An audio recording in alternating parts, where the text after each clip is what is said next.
Hey everybody, how's it going? Get Me Out here, and welcome to my set of Theorycraft videos for Darkmoon Faire. So we're trying something a little bit new this expansion. We're going to be doing 2 classes per video to save myself and you guys just a little bit of time.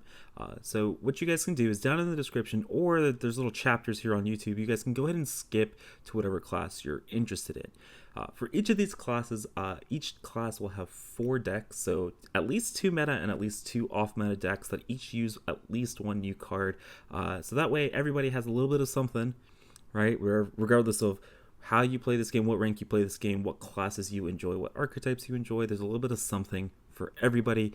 If you guys want to check out any of these gameplay live, so if you guys want to check out any of the gameplay of these decks that I'm talking about tonight live, make sure you guys head on over to my Twitch channel, twitch.tv/getmeout, and drop a follow so that you guys know when I go live, so that you can watch me play and refine any of these deck lists once the expansion drops. If you guys are looking for any refined deck lists as we move through the first couple of weeks of the expansion, make sure you guys join my Discord or follow me over on Twitter, or I'll be posting any of the lists once I'm happy with them for every class and any deck that I play.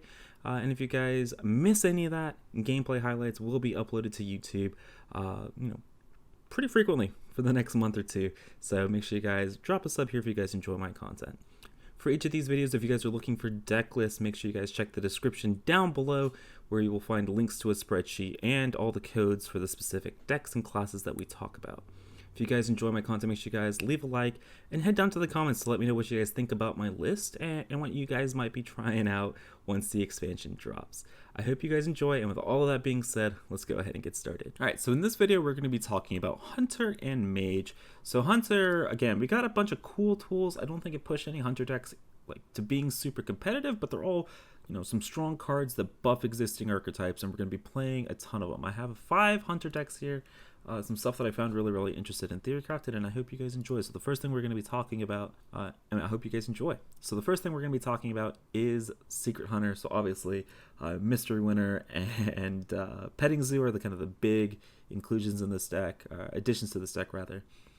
Secret Hunter is a very aggressive deck, so this is why we're not running stuff like Rexar or Zul'jin or Call of the Wild. Everything else in this deck is fairly straightforward, just running good Hunter cards, the best that we can. And then kind of the spicy tech is Broomstick. If you don't like the Broomsticks, you feel free to run something like Secret Keeper. But the reason I like the Broomsticks is that you go Cloaked Huntress, bunch of secrets on turn 3, and then you Petting Zoo Broomstick. So this is kind of the alternative to like Mad Scientist on 2 into Petting Zoo on 3. And so this allows you to kind of recover or kind of overrun your opponents when it comes to board control, because you summon 6/6/9/9 worth of stats and you give them rush and you dictate trades and take control of the board permanently, hopefully, and allow you to push more damage in the future. I think Secret Hunter is going to be like a tier 2 archetype. It is Hunter. It loses really poorly to stuff like Reno, so probably not insanely high potential, but definitely a lot better than it used to be. So the second deck we're talking about is Beast Hunter. So again, some marginal upgrades to the deck. While I don't, it's probably not going to be pushing tier 1 status anytime soon. It is getting better. Kind of the big inclusions to this is you're getting a new 2-drop 1/5 that synergizes really nicely with Crackling Razor Maw and upgrading your Fresh Sense. And then as well as getting Don't Feed the Animals, a potentially strong hand buff card. It doesn't get upgraded by a ton in this deck. Only 11 cards. I say only, but 11's a decent chunk. And then we're adding the Trampling Rhino as just kind of like the top end of your aggressive Beast Hunter deck. So this is a very cheap deck. I don't think this is going to be pushing. This is probably bottom tier 2, high tier 3, because again, it's going to lose out to stuff like Reno Priest, and it is a little bit slow at getting onto the board, a lot slower than something like Aggro Druid. So you can lose matchups like that. But Spring Paws, Alley Cats into Razor Maws or Hyenas, insanely powerful. If they don't answer you turn 1, turn 2, turn 3, this deck can pop off. But the fact that it is a little bit slow getting out on the board doesn't give me too high hopes, but I do definitely want to see how Dancing Cobra and Don't Feed the Animals kind of help bolster this deck. And then of course with Maxima, we had to bust out the Flark's Boomzooka. I do have a golden one of Flark's Boomzooka, so we're gonna be dusting it off and trying to let it see the light of play. So this deck was inspired by Reno and Hijo, so just give them a little bit of shout outs, but this is kind of my take on Big Hunter. So of course you have Barnes and Maxima and Flarks to help cheat out the big boys. of Sylvanas, Deranged Doctor, Colossus of the Moon, Scrapyards. You're basically looking for big stuff that leaves behind stats after they die as well, or kind of help impact the board in some way. The Colossus of the Moon is a little bit sus, but I do like Colossus of the Moon, especially off of the Flark's Boomzuka. It's probably greedy, should probably be like a second Deranged Doctor or something like that. But just trying it out, see how it goes. I don't have too high hopes, but what we do have is the Hunter secret package in the early game, anti-aggro, and then you have 9 lives as a way to kind of recur after you play the Flark's Boomzuka or Maxima, and get like a 7/7 taunt for 3 and another Scrapyard in your hand, or Mind Control off of the Sylvanas. And then you have double Jewel and N'Zoth and Zul'jin, so basically kind of 3 N'Zoths. I think this is not a very, very good deck, but it's probably the most viable this archetype's ever been, which is actually kind of exciting, right? Feel free to try it out. Dust off your barns if you have that as well. He might be seeing the light of day once again. And then we're busting out the Aggro Reno Highlander Hunter, whatever you want to call it. This is the one that was popularized by the one and only Corbat. So we're trying out some of the new cards. We're trying out the Mystery Winner, the good 1-drop for Hunter. And of course, trying out the Petting Zoo because you have that secret package. But again, nothing too fancy to this deck. It is a tier 2 deck, so it is getting marginally better, and some of the other decks alongside it aren't. So Reno Hunter, this is probably, honestly, this was like the only Hunter archetype that was pretty competitive in High Legend Wild. Secret Hunter looks like it might be getting close to that point, but yeah, this is your Highlander Hunter. And then of course we're getting into the memes. So this is the deck that I wanted to try out with Cthulhu. So the only reason I'm trying this out is to see if the interaction with Cthulhu and Zul'jin works the way that I want it to. I don't know, and if you guys do, let me know in the comments below. But essentially, if I play all 4 Cthulhu spells, and then shuffle a Cthulhu into my deck, and then play Zul'jin, and Zul'jin recast all 4 of the spells, do I get a second Cthulhu in my deck? I hope so, I really do. But the rest of the deck, again, the anti-aggressive Hunter secret package with Petting Zoo and like 1 Spellstone. And then you have the draw engine when it comes to tutoring the secrets with Subject 9 Scientists. You have the mech package that loves to tutor itself with Sheep, Ursatron, and Subject 9. And then you kind of have the Beast tutor package with Spring Paws, Diving Griffins, and the Griffins tutors your Ziliax as well, and Scavenger's Ingenuity. So a lot of draw that draws other draw, but nothing that draws your 5-drops. So there is your 5-cost spells. So that's why we have 1 copy of Arcane Fletcher, which kind of synergizes with the Spring Paw. So this is not a new card, but a card that's never really seen play. It's a 4-mana 3/3. Whenever you play a 1-cost minion, draw a spell from your deck. So when you play those Spring Paws, you can tutor out those 5-drop Cthulhu spells, is the hope, because hopefully you'll pull out a lot of the secrets from your deck. We'll see how this one goes. This is Cthulhu Hunter. If the interaction doesn't work, then I'm sad, and we probably don't play this deck at all. But hopefully, the interaction works the way that we want it to. All right, so now moving into Mage. So Mage, I've got 6 decks for you. Let's start with Secret Mage. This is probably going to be the most competitive archetype to come out of this. We talked a little bit about it on our most recent podcast, but basically Rigged Fair Game, Occult Conjure, and Sage, all very, very strong additions to this deck. We took out Arcane Mysteries and Polkelt, and the 1 Potion of Polymorph that was normally run. We'll see how the meta adapts and whether this deck can kind of stay on top, but I think this is the deck like that was in tier 1, tier 2 that got buffed the most from this expansion, so this is the one that I think a lot of people are pretty reasonably excited about, so we'll see how it fares moving into Darkmoon Faire. And then we have the Reno version of Secret Mage. We've got Reno Secret Mage. This is probably a deck that's going to be really, really good against all the aggro that comes out on day 1 of the expansion. This has always historically been a very, very good anti-aggressive deck, and it's getting improved with Sage to replace Alanath, just because Alanath is a lot harder to play in the Reno list because you're a little bit clunkier.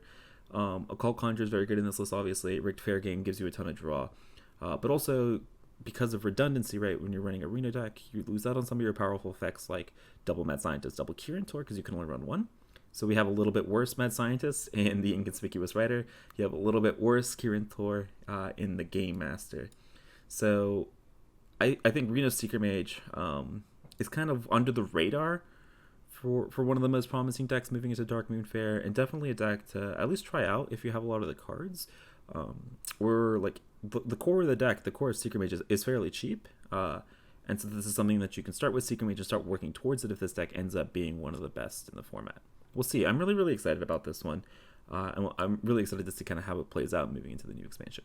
Alright, so now that we've gone through the 2 meta decks of Mage, I've got 4 kind of off-meta jank that I'm going to be messing around with. So the first one is going to be even spiteful Elemental Mage. That's a lot of keywords, which means it's probably not a very good deck, but we'll see. I'm really just excited to play around with the Grand Finale. That's the card that I'm really excited to mess around with. So you got all the even Mage staples. You got the Bone Guard Lieutenants. You got the Spirit. You got the Ice Walker, the Garrison, the Fallen Hero, all that kind of good stuff. You got Sandbar to draw your elementals. You got Koldara Drake for the Dream. You got Escape Mana Saber to ramp you. And then obviously you have your Spiteful Summoner and Double Archivist to pull the 2 spells in your deck. So obviously we have Grand Finale, and I just needed another draw, another card. And so we decided to put in Power Creation just because I feel like it's a pretty powerful tempo play, especially when you're casting it for free off of Archivist. So, so yeah, I mean, some new cards in here, a lot of fun. Probably not very good, but I think even in odd decks of the future. All right, so keep an eye on this one. This one's a lot of fun. It's a little bit of a meme build, but I see no reason why it can't be competitive, right? It can definitely compete with like tier 3, tier 4 decks.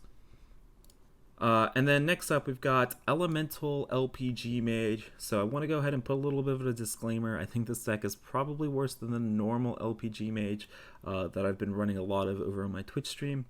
But when I see stuff like Grand Finale and I see stuff like the Confection Cyclone that synergize really nicely with stuff like Barista and Potion of Illusion and Leyline Manipulator, which is an elemental, I'm really excited to kind of mess around with the build, especially given that Jaina's already in my arena list and it works really insane. Cloud Prince is an elemental that's just really insane. Glacial Shard's been really good and it's an elemental, so I think this is probably a little bit worse than the normal LPG Mage, but there's no reason that this deck can't be competitive. So if you want a fun take on a tier 1 deck, this is probably the list for you. Like I said though, it's probably not as good as the OG normal list, but it's definitely going to be a lot of fun, and yeah, you should expect some YouTube videos on this deck coming soon.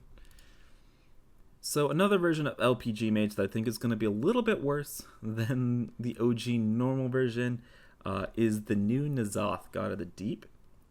And so in LPG Mage, this is a little bit of a different build than normal. We're running 1 copy of Caligos. This is the 1 dragon in our deck, and it's the only dragon we run on purpose, right? That's the reason we're not running any Dragon Queen Alexstrasza, no Malygos, no normal 9-mana Alexstrasza, because you want to hit Caligos every time.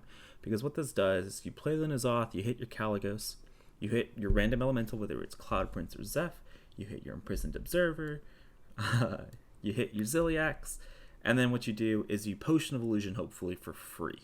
Or if you've discounted N'Zoth, you have board space to play something like a Zola or a Barista and get all of that value back to your hand. So normal N'Zoth is really bad in LPG Mage. You don't really have this 10-mana finisher in Mage like you do in Warlock. And this is just kind of another big, giant value generation tool that actually puts stats on the board, which I think is really important. That's why stuff like Hexlord Malacras is really bad. It's because it doesn't develop onto board. Tempo is good. And so again, this is probably a worse version of the normal good list, but I mean, stuff like this and stuff like the Elemental Mage is stuff to try out and see what's strong, because I'm thinking that they're worse than the normal build, but it might actually end up being pretty damn strong. And you can only get that by testing it out and actually seeing. Definitely LPG Mage, one of my favorite decks, and these are 2 kind of fun builds that utilize some new cards, so at least I have an excuse to keep playing my favorite deck. And last but not least, we're going to be revisiting this even elemental theme, and we're just going to cut out the spiteful package so we can run good cards like Book of Specters and Conjurer's Calling. So again, yeah, this is even Mage with an elemental theme. So if you look at the normal, I say normal, but when I look at my even Mage list from the past, they were already running a fair bit of elementals with stuff like Ice Walker. Yeah, and so this even Mage build takes advantage of just your strong hero power synergies, Garrison, Fallen, all that kind of good stuff, and then integrate some of these strong elemental themes, right? Grand Finale, Scorch, Sandbinder for card draw to go alongside your Book of Specters. The one card that I'm like always wanting to fit in even Mage or something like Coda Writer, probably not necessary. But I'm telling you, 1 mana hero power in combination with stuff like Fallen Hero, Ice Walker, Conjurer's Calling is insanely strong, and definitely something that I can see actually being competitive one day in the future. But yeah, this is even Elemental Mage to wrap up our Mage deck list. This is a little bit of a longer video because both of them had a more than usual amount of decks, but I'm excited. Mage, probably my favorite class right now. Excited to play with a lot of the new toys, and Hunter actually looking like it's getting some pretty significant buffs as well. I hope you guys enjoyed. I hope you guys enjoy these lists, and feel free to let me know how they go in the new expansion. Let me know in the comments below what lists are working for you and what's not. I hope you guys enjoy, and I will see you guys next time. Later.